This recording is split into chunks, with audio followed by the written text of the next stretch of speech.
এই যে গাছটি দেখতে পাচ্ছেন এটি হচ্ছে একটি পুরুষ পেঁপে গাছ।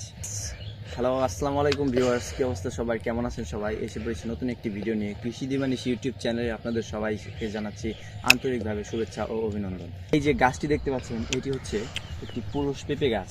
মনে করি আমাদের প্রত্যেকটি বাগানে আমি মনে করি 100টি গাছের মধ্যে অন্তত একটা হলেও পুরুষ পেঁপে গাছ রাখা অত্যন্ত জরুরি। কেননা এই পুরুষ পেঁপে গাছের মাধ্যমে কিন্তু আপনার এই এই বাগানের পরাগায়নটি সংঘটিত হয়। গাছের স্ত্রী গাছের সাথে সাথে এই পুরুষ গাছ 10টা স্ত্রী গাছের সাথে একটি পুরুষ গাছ রাখা অত্যন্ত জরুরি।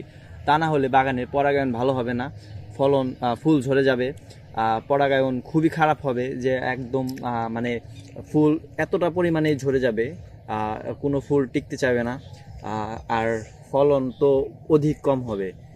এতে আপনারা লাভবান থেকে দূরে চলে যাবেন।